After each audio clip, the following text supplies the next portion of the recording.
At the Chong Ek Memorial in Phnom Penh, Cambodia, you'll find a stupa, a squat, tower-like structure used as a place of prayer and meditation by Buddhists. At a distance, this little building might seem like a good photo op, but if you get closer, you'll see a truly harrowing sight. Around 5,000 human skulls are stored inside. While this is horrific in its own right, 5,000 dead are the tip of the iceberg for what lays below in a mass grave known as the Killing Fields. And for this, we have one man to thank: Pol Pot, leader of the Khmer Rouge and orchestrator of the horrific Cambodian genocide. While he's rarely mentioned alongside other vicious dictators of the 20th century like Adolf Hitler, Joseph Stalin, Benito Mussolini, and Chairman Mao, proportionally Pol Pot is as bad as any of them. Often credited with murdering practically a quarter of his own country during his 4-year reign from 1975 to 1979, Pol Pot has left a legacy of torture, brutality, fear, and mass killings that left scars on the Cambodian psyche even today, over 40 years after the worst of his terrible violence. The man's cruelty and ruthlessness in carrying out his communist agrarian vision was the stuff of legend, and for many in Cambodia, even the mere mention of his name is enough to send a chill down their spine. So for one of arguably the world's most murderous dictators, responsible for the senseless slaughter of over 1 million of his own citizens, it's worth asking the following questions. Who was this man? And how and why did he come to power? And what horrors did he unleash on the citizens he should have been protecting? Well, first of all, Pol Pot wasn't actually his real name.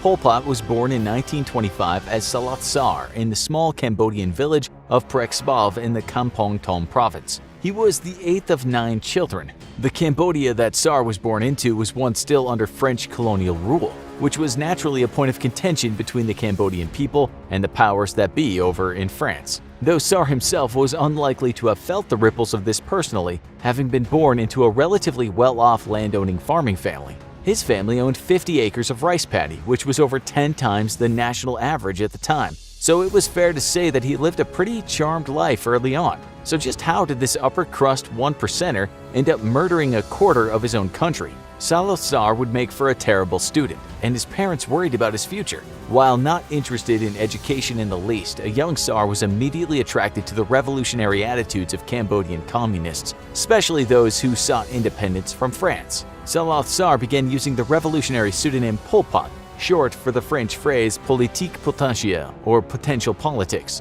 In politics, he found what he believed to be his true calling. So much so, in fact, that he decided to invest all his time in revolutionary activities rather than his schooling. As a result, he failed his next wave of examinations and had his scholarship revoked by the government. He returned to Phnom Penh in 1953 with a head full of dangerous ambitions, though it'd be another few decades before he could put the most nightmarish of them into practice. The same year Pot returned to his home country, Cambodia finally gained independence from French colonial rule after the people revolted against their European oppressors. This left a kind of power vacuum in the country that numerous political entities, Pol Pot and his communist allies included, would later attempt to fill. In the meantime, much like his fellow 20th century Asian dictator Chairman Mao, Pol Pot decided to pursue teaching while he kept his revolutionary plans on the back burner.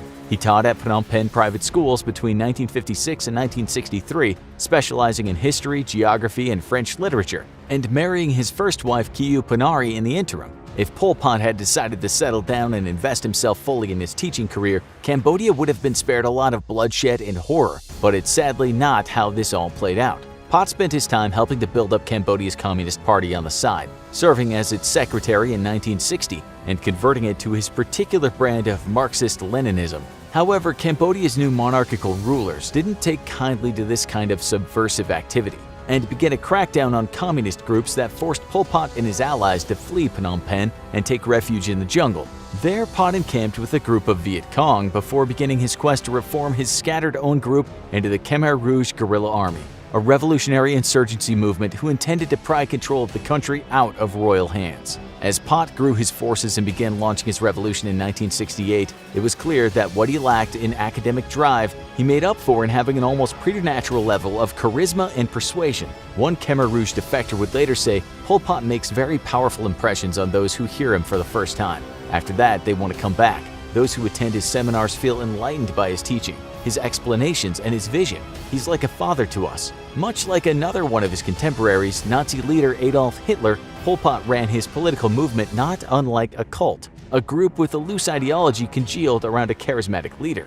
Ultimately, what ushered Pol Pot into power were the conditions of absolute chaos occurring in the late 60s and early 70s. In 1970, a brutal civil war broke out between the forces of General Lon Nol and the Khmer Rouge. General Nol undertook a military coup while the country's ruler, Prince Norodom Sihanouk, was away on business, and the prince sided with the Khmer Rouge. And like almost all terrible events that occurred in the 70s, then US President Richard Nixon was involved. While a coalition of 70,000 US and South Vietnamese troops marched into Cambodia to root out the North Vietnamese and Viet Cong presence, Nixon was busy dropping 500,000 tons of bombs on the country over the next 4 years. It was a complete humanitarian nightmare for all parties involved. In the meantime, the violence committed by General Nol, the South Vietnamese, and the United States was radicalizing more locals into the Khmer Rouge cause, swelling their armies massively. By the time the US was finished brutalizing Cambodia with their bombing campaign, Pol Pot controlled 3/4 of what was left, and after a sustained shelling and forced starvation campaign over Phnom Penh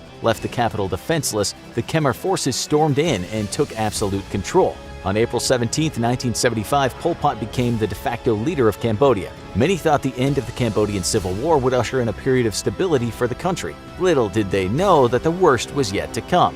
Pol Pot had been planning for decades, and at long last he had the power to actualize those plans. Like many infamous totalitarian dictators, he wasn't after power for its own sake.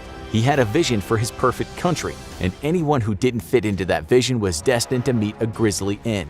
Pol Pot wanted to take Cambodia back to its roots as a proud nation of grassroots farmers and laborers. Under the rule of Pol Pot, the decadent ranks of the educated, professional, and urban were public enemy number one. It was these academics who would meet the worst fates. One of Pol Pot's first insane actions was evacuating Cambodia's urban areas, including Phnom Penh, displacing and ruining the lives of millions. Professionals like doctors, lawyers, and civil servants were forced into re-education camps, stripped of their possessions, and made to work themselves to the bone in Cambodia's fields and rice paddies. If you dared to complain about the backbreaking work, then you'd likely find yourself in one of the Khmer Rouge's infamous detention centers, being tortured until you either complied or died. One particular detention center, the S-21, a former high school turned into a dystopian torture chamber, had only 23 survivors out of its 18,000 known prisoners. The brutality in these institutions under Pol Pot was so great that they had official torture manuals, dictating methods of interrogation, with choice excerpts like, "Our experience in the past has been that our interrogators for the most part tended to fall on the torture side.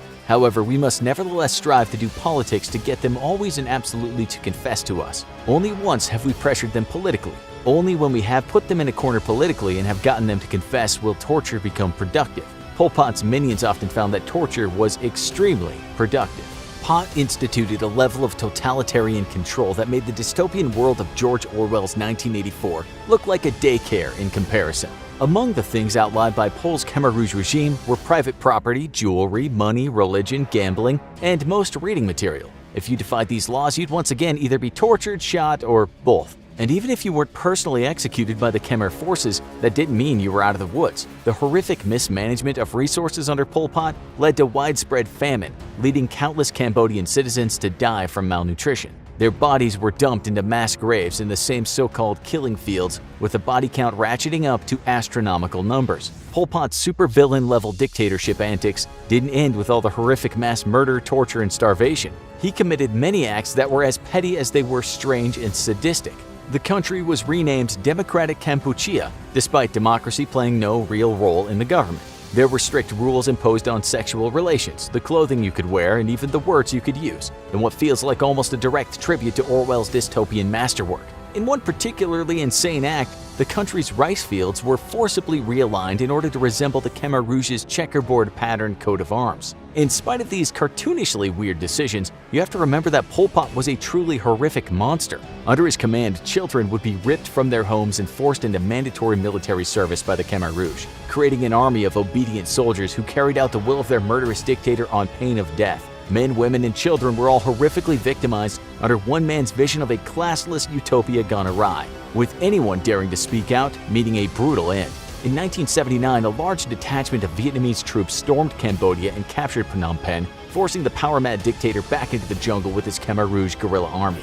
There, with political support from the US and China, Pol Pot continued military operations for the next 10 years. The movement would finally totally collapse in the late 90s, following a ceasefire in 1991, and in 1997 a Khmer Rouge splinter cell would capture Pol Pot and place him under house arrest until he died of natural causes at age 72.